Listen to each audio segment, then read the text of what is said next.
Ito ang Presidential Broadcast Service. Radyo Pilipinas. Radyo Publiko ng Bagong Pilipinas para sa Bagong Pilipino. Naghahatid ng mahahalagang balita at impormasyon na uugnay ng pamahalaan sa sambayanan. Tulay sa himpapawid ng serbisyo publiko. Radyo Pilipinas. Radyo Publiko. Ang boses ng Pangulo sa Iloilo. Radyo Pilipinas. 585 AM. Oras sa Radyo Pilipinas alas 8:01 sa aga.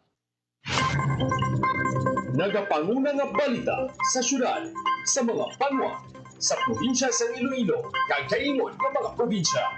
Mga pananawon sa likod sa mga balita. Inyong mabatian sa Radyo Pilipinas Iloilo News. Mga balita na magasugata sa inyong nga aga. Ginbantayan, ginsunod, gintipon sa Radyo Pilipinas Iloilo News Team. Gikan sa hulot balitaan. Diretso sa inyong palamatinan. Yari ang Radyo Pilipinas Iloilo News.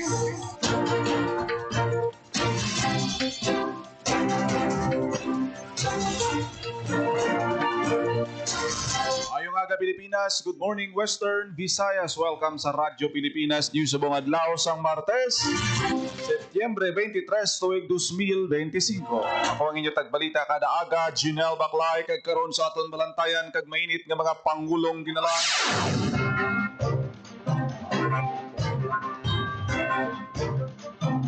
$220 ka pamilya gikan sa Western Visayas naapektuhan sa bagyong Mirasol kag Nando.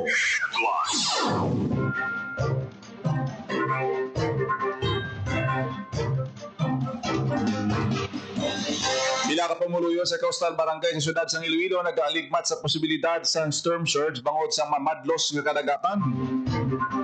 Kalsada sa San Remigio Antique nag-usbod. DSWD Field Office 6 may naka-standby nga 116 million pesos nga balor sang food kag non-food items handa i-augment sa mga maapektuhan sang kalamidad. 1,435 ka mga bulutuan sa Western Visayas nagkansila sang klase bangod sa malain nga tiyempo. Provincial kag Municipal Quick Response Team sa Region 6 nag-convene para pabaskugon ang disaster preparedness measure sa posible impact sa Bagyo Nando. Paling QRPH Plus program ginlunsar sa Kapitolyo. Mayor Raisa Treñas ginpangunahan ang pagpasumpa sa mga katapos ng Iloilo City's Education Committee. Kag 340,000 pesos nga balor sang shabu na kumpiska sa buy-bust operation sa siyudad sang Bacolod.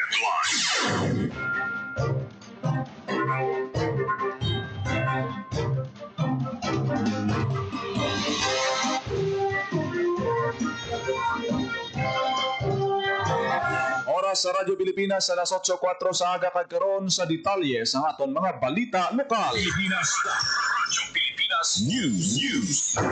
May 220 ka pamilya gikan sa Western Visayas ang naapektuhan sa Bagyo Mirasol kag Nando. Sandig sa datos ng Department of Social Welfare and Development Field Office 6. May 45 ka pamilya o 154 ka individual ang nagatiner sa 8 ka mga evacuation center. Sa 45 ka pamilya, 15 ang naghalin sa Sibalom kag 3 sa Valderrama Antique, 8 sa Leon, 1 sa Oton kag may 18 sa Banwa sang Tubungan. Magluwas sa 45 ka pamilya sa sulod sa evacuation center, may 175 naman ka pamilya o 728 ka mga individual ang temporaryo nga nagatinir sa ilang mga himata. May na-record man ang DSWD Field Office 6 nga anom ka mga puluyan na totally damaged kag 2 ka partially damaged bangod sang bagyo. Samtang nagpalabot naman sa assistance, balor 151,000 pesos ang DSWD Field Office 6. Mga lokal nga panguluhan kagiban pa nga stakeholders sa mga napektuhan nga pamilya. Ang DSWD Field Office 6 nagatagman sang family food packs kag non-food items kapareho sa mga family kits, kitchen kits, laminated sacks kag sleeping kits balor 136,000 pesos. Radyo Pilipinas. Radyo Pilipinas News. Pila ka pumuluyo sa coastal barangay sa siyudad sang Iloilo nagaaligmat sa posibilidad sang storm surge bangod sa mamadlos nga kadagatan. Radyo Pilipinas. Radyo Pilipinas. Sa detalye sang balita, nag-aaligmat sa pagbantay sa sitwasyon sa baybay si Manong Kuroy, residente sa Barangay Santo Niño Sur, Arevalo. Istorya sa nabatyagan nila ang pagmadlos sang balod nga nagahampak sa kilid sa ila tuluyan. Bangod sang habagat kag posible epekto sang bagyong Nando. Sa interview sa Radyo Pilipinas Iloilo, ginpayag sini nga naanad na sila sa tion nga may bagyo kag nagapanghanda man pananglit mag-uba sang balod ang ilang mga puluyan. Dako naman ang bulig sang seawall maginpahamtang sa kilid sang baybay agud hindi direkta nga maigo sang balod ang mga puluyan sa mga residente. Sa paglibot sang news team sa pila ka mga coastal barangay sa distrito sang Arevalo kag Molo, wala naman sa may nabalhag ng mga nagbakwid bangod sang storm surge. Para sa Bagong Pilipinas, Gino Baclay, Radyo Pilipinas, Radyo Publiko. Radyo Pilipinas. Radyo Pilipinas News. Nag-collapse ang bahin sa kalsada sa barangay Sinundulan sa Banwa sang San Remigio Antique. Suno sa San Remigio MDRRMO, delikado sa karon ang kalsada sa mga motorista. Abiso sa opisina Likawananay ang nasambit nga ruta tubtob sa madason nga abiso. Ginainyo man sang MBRRMO ang publiko ilabi na ang mga residente sa lugar nga gilayon nga i-report sa ila opisina o kon barangay pananglit may makita nga dugang nga mga cracks o kon pag-usmod sang dalan. Radyo Pilipinas. Radyo Pilipinas News. Nakuhaan sa isa ka netizen ang pagtuhaw sa pugada sa Zone 11 Barangay Kalaparan, Arevalo, Iloilo City kahapon sa video ni Snow de la Cruz. Makita ang paglupad sa mga scene o kon atop bangod sang kabaskugon sang hangin. Mabatian man sa video ang pagsinggit niya nga may buhawi. Apang ginklaro niya sa Radyo Pilipinas nga pugada lang ini bangod sang mabaskog nga pag-ulan nga may dalang makusog nga hangin. Padayon na ginapahalong sang Iloilo City Disaster Risk Reduction and Management Office ang mga pumuluyo labi na ang yara sa flood-prone areas. Radyo Pilipinas. Radyo Pilipinas News. DSWD Field Office 6 may naka-standby nga 116 million pesos nga balor sang food kag non-food items handa i-augment sa mga maapektuhan sang kalamidad. Radyo Pilipinas. Radyo Pilipinas. Report. Sa detalye sa balita ni Miriam Grace Erenyen. May naka-standby nga masobra sa 116 million pesos na bilis ang assistance ang Department of Social Welfare and Development Field Office 6 nga handa i-augment sa mga maapektuhan sang anuman nga kalamidad sa rehiyon. Sa datos ng ahensya, may masobra sa 82 million pesos na bili sang family food packs, masobra sa 26 million pesos na bili sang non-food items, masobra sa 4 million pesos na bili sang ready-to-eat food, kag masobra sa 2 million pesos na standby fund ang regional office. Ang ready-to-eat food ang mga pagkaon nga ginahatag sa mga displaced person sa sulod sang 48 oras pagkatapos ng onset sang kalamidad o sa digin ang pagluto ang mabudlay o kung wala sang pasilidad o kung utensils nga sarang magamit sa pagluto. Para sa Bagong Pilipinas, Marian Grace Aranyata, Radyo Pilipinas, Radyo Publiko. Radyo Pilipinas. Radyo Pilipinas News. Naglabot sa 1,435 ka mga bulutuan sa Western Visayas, nagkansila sang klase hapon bangod sa malain nga tiyempo kag armed conflict.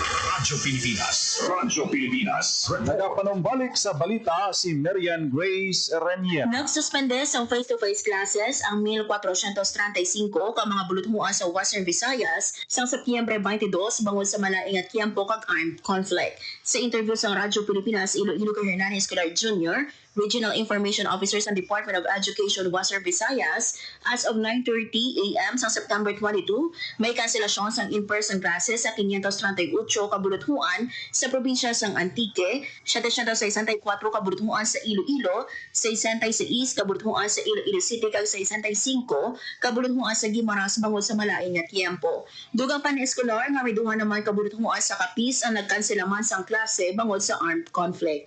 Bangod nga wala sa face-to-face classes, nag-shift sa alternative delivery mode o kon ADM ang mga buluthuan. Ang kanselasyon sang klase sa masobrang 1,000 nga buluthuan ang gindeklara sa mga local chief executive. Ginklarong ni eskolar nga may gahuman ang mga school head sa pagdeklara sa suspensyon sang in-person classes apang kinahanglan nga mag-coordinate sa schools division superintendent nga amo naman ang mag-inform sa local chief executive. Para sa Bagong Pilipinas, Marian Grace Aranyata, Radyo Pilipinas, Radyo Publiko. Radyo Pilipinas. Radyo Pilipinas Pilipinas News. Provincial kag Municipal Quick Response Team sa Region 6 nag-convene para pabaskugon ang disaster preparedness measure sa posible impact sang bagyong Nando. Radyo Pilipinas Report. Sa detalye sang balita, Nag-convene ang probinsya kay Municipal Quick Response Team sa rehiyon para sa paghiwa sa emergency meeting agud pabasagon ang disaster preparedness measure sa posible epekto sa bagyo Nando. Ginpangunahan sa Disaster Response Management Division sa Department of Social Welfare and Development Field Office 6 ang meeting sa pagpanguna ni OIC Regional Director Joselito Estember kag OIC Assistant Regional Director for Operations Catherine Joy Lampreya. Nag-issue sa direktiba sa tanan nga QRTs nga i-monitor ang tag sa Kaluga Government Unit agud mapasiguro ang madasig nga submission sa Dromic reports kag mahandaan ang posible augmentation sang assistance. Nagpanugan naman ang mga mataas nga opisyal sa mga staff sang DSWD6 nga magpabilin nga alerto kag i-maintain ang koordinasyon sa mga LGU para sa real-time update sa mga apektado nga komunidad. Para sa Bagong Pilipinas, Mayon Grace Arañata, Radyo Pilipinas, Radyo Pilipinas News. Paleng QRPH Plus program ginlunsar sa Iloilo Provincial Government kag Bangko Sentral ng Pilipinas. Radyo Pilipinas Sa detalye sa paglunsar sa Iloilo Provincial Government, kaupod ang Bangko Sentral ng Pilipinas kag Department of Interior and Local Government ang Paleng QRPH Plus program sa Kapitolyo. Ginpaunahan ni Bangko Sentral ng Pilipinas Deputy Governor Bernadette Romulo Puyat, BSP Monetary Board Member Benjamin Jokno, kag Iloilo Vice Governor Lian Libuque ang launching sang programa bilang kabahin sang pagduso sang QR-based digital payment. Sunod kay BSP Deputy Governor Puyat, pamaagi sa programa, mangin madali kag mapadasig ang transaksyon na binasa pagnegosyo. Isa ang Iloilo sa mga probinsya sa duwa sa Metro Manila na handa nga magpatuman sa programa na makabuligid sa ekonomiya. Yun siguro naman sa Bangko Sentral ng Pilipinas na padayunon ang programa sa ibang pa nga lugar sa Western Visayas, pati ng paghatag sang training sa mga gusto mag-avail sa programa. Para sa Bagong Pilipinas, Junel Baclay, Radyo Pilipinas, Radyo Publiko. Radyo Pilipinas News. Mayor Raisa Treñas ginpaunahan ang pagpasumpa sa mga katapo sa Iloilo City's Education Committee. Radyo Pilipinas Detalye sang balita. Ginpaunahan ni Iloilo City Mayor Raisa Treñas sa pagpasumpa sa mga opisyal sa Iloilo City's Education Committee sa opisina sang alkalde. Paagi sa ginpapanawag na EO 67 sang alkalde, tinutuyo sang gintukod na komitiba ang pagdiyon sa mga programa, pagplano, pagkolaborasyon sa nagkalain-lain ng sektor sa pagpasanyog pa sang estado sa edukasyon sa syudad sang Iloilo.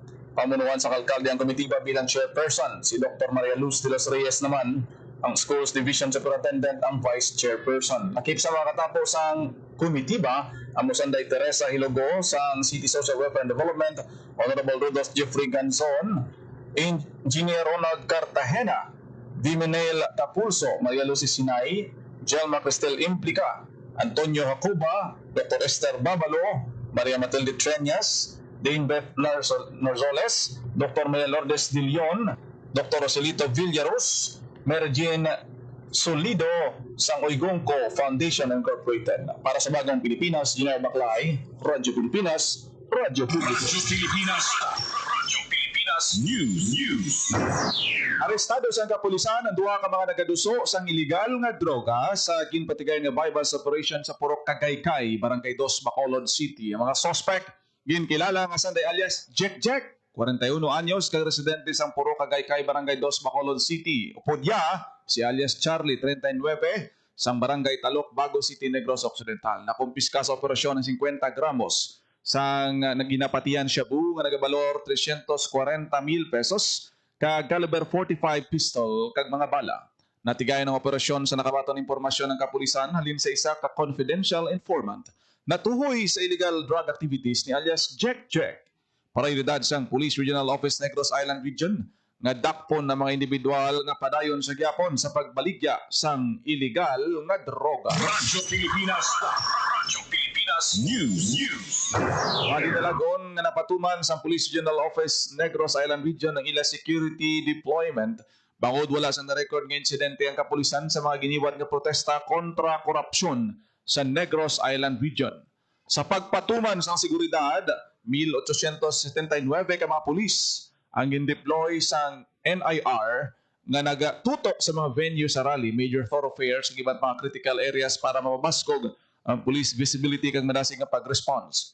Ginpasalamatan ang NIR, ang tanan nga mga sektor nga nagbulig, lakip na ang mga nagprotesta sang matawhay kag wala sang ginhimo nga panggamo sa komunidad.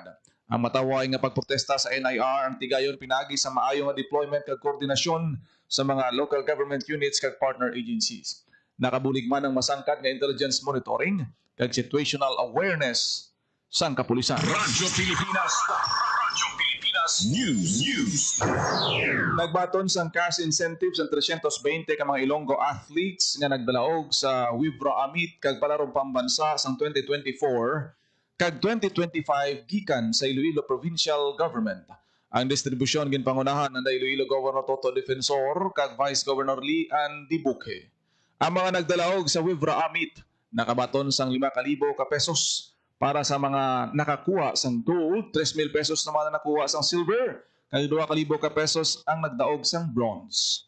8,000 ka pesos naman ang ginhatag sa mga nagdaog sang gold medal sa palarong pambansa, 6,000 pesos ang naka-silver, kag 4,000 pesos sa naka-bronze. Suno kay Governor Defensor, bugos ang suporta sang probinsya sa sports program agud ma-develop pa ang abilidad sang mga kabataan.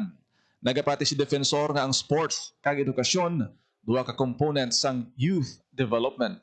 Ginapabugal man sang opisyal nga ang probinsya sang Iloilo nagaisahanon nga probinsya sa pungsod nga may varsity program. Isa ka programa nga nagasuporta sa padayon nga training kag kompetisyon sa mga atleta agud ma-expose ang mga kabataan sa madamo nga kompetisyon.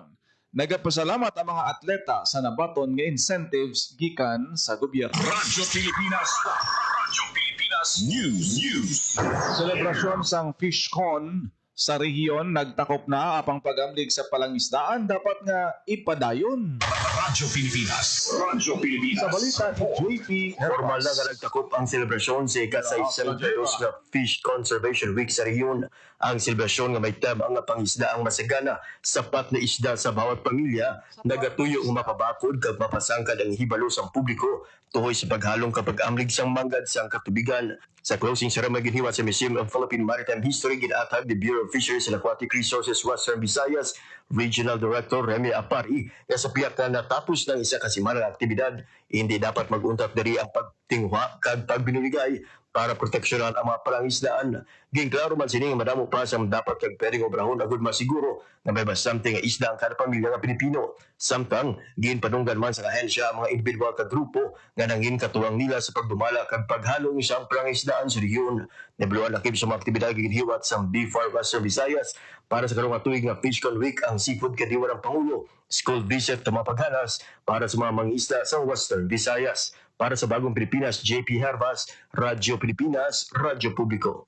Radyo Pilipinas. Radyo Pilipinas News. Mga Ilonggo ginpadunggan sa gawad pagkilala at parangal sang Bureau of Fisheries and Aquatic Resources. Radyo Pilipinas. Radyo Pilipinas. Panumbalik sa balita si JP Ginpadunggan sa gawad parangal sa kabalikat ng pangisdaan at yamang tubig gawad pagkilala at pasasalamat ang Guelos Fish Farm sa Dubangas kag Barangay Igbon, Kasagan Association kag Bigkas sa Concepcion.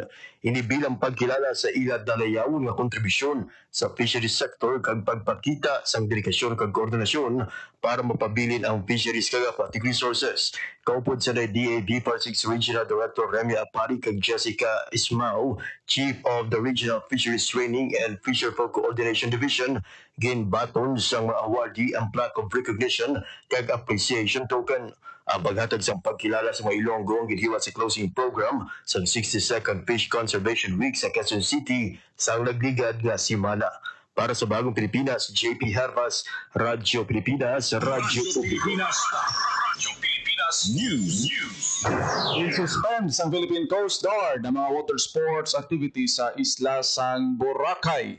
Sa Sea Travel Advisory ginpagawas ang Coast Guard Station Aklan alas 8 kahapon sang aga gintumilian ang mga water sports activities, island hopping kag sunset cruise activities. Lakip na ang scuba diving, helmet diving kag paraw sailing sa Boracay bangod sang malain nga tiyempo. Radyo Pilipinas. Radyo Pilipinas Pilipinas News. Probinsya sa Aklan nagbaton sang geographical indication bangod sa Pinya Handloom Weaving rehiyon tagbaton man sang duha ka tatlo ka GI sang pungsod. Radyo Pilipinas. Sa balita ni JP Herbas. Formal na nga narehistro bilang geographical indication of GI ang Pinya Handloom Weaving sa Aklan. Ini ang ikatatlong nga GI sa Pilipinas kay ikaduha sa Western Visayas sunod sa Guimaras Mangoes in 2023 kag Bohol asin tibuok sang siniman nga tuig. Ang certificate formal nga gin-award sa Intellectual Property Office of the Philippines kaupo ng Bureau of Trademarks kag ginbato ni Ana India Ligaspe, Presidente sa Clan Pinya and Indigenous Fibers Manufacturers and Traders Association Incorporated. Ang GI seal nagapamatud nga ang authentic Aklan Pinya products nakakomply sa Manual of Specification nga nagasakop sa mga raw materials, fiber extraction, traditional weaving method, kag product labeling. Nagapati ang DTI Western Visayas nga pag-angkon sa GI sa Aklan magadala sa mas madamong oportunidad. Ang designasyon ginauman nga magapanami sa export competitiveness, magahatag sa mas mataas na balor sa mga artisans kag mga mangunguma kag magaprotekta sa industriya batok sa mga imitasyon. Para sa Bagong Pilipinas, JP Herbas, Radyo Pilipinas, Radyo Publiko. Radyo Pilipinas News. Oras sa Radyo Pilipinas, alas 8:23 sa umaga. Radyo Pilipinas. Kaging yung nabatian na detalye sa mga nagapangunang nga balita sa pagbangalagad sa Radyo Pilipinas News subong adlaw sa Martes, September 23, 2025 sa dugang pangabalita kag impormasyon. Please share, follow kag like sa aton Facebook page Radyo Pilipinas Iloilo. Or good morning sa aton nga mga FB Live viewers, si Tita Herlina Cordova nga nagatanaw sa aton sinipagpangalagad, Sir Magdalino Fajardo. Salamat gid sa inyo sini nga pag-upod diri sa aton siniyang programa. Sir Sherwin Marco Wia, thank you gid sa inyo siniyang nga pag-upod kag pagpamati kada aga diri sa aton siniyang nga pagpangalagad. Sa iban pa nga mga balita kag impormasyon, please share, follow kag like lang sa aton nga Facebook page Radyo Pilipinas Iloilo, Radyo Pilipinas Community Group para daton sini nga mga balita. Tutokid ka mo ha, especially sa aton siniya nga mga balita sa lakat sang panahon ta, di na si Typho Nando. Tayo ta karon sa programa Iloilo Morning. Kada aga ako naging lamang inyo alagad ang inyo tagbalita, Junel Baclay. Mayong aga Pilipinas. God bless Iloilo.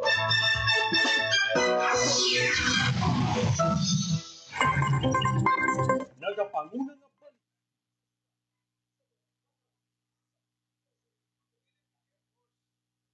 ang inyong tulay sa himpapawid ng serbisyo publiko. Ang Presidential Broadcast Service, Radyo Pilipinas, Radyo Publiko. Radyo Pilipinas. Radyo Publiko. Kinilala ng pang-international at prestigyosong Asia Pacific Broadcasting Plus Awards 2025 para sa kategorya ng Government Streaming. Ito ay dahil sa epektibo nitong pagsasanib ng mga tradisyonal na media tulad ng telebisyon, radyo at print para masabayan ang mabilis na pag-inog ng mundo ng digital at social media tungo sa mas epektibong paghahatid ng mahahalaga at napapanahong mga impormasyon sa mamamayang Pilipino.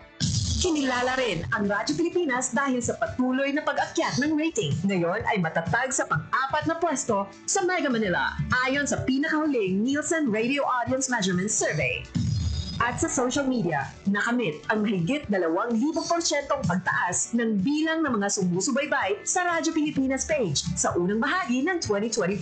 Patunay ito na ang inyong Radyo Pilipinas Radyo Publiko ay tunay na kaagapay ng inyong pamahalaan sa paghahatid ng serbisyo sa mga mamamayang Pilipino. Mula sa aming lahat, sa ngalan ng inyong pamunuan at mga kawani ng Presidential Broadcast Service, kasama ang inyong mga himpilan ng Radyo Pilipinas sa buong kapuluan. Maraming salamat po sa inyong lahat, sa inyong pagtangkilik at pagkilala. Radyo Pilipinas. Radyo Publiko. Time to celebrate kulturang Pinoy.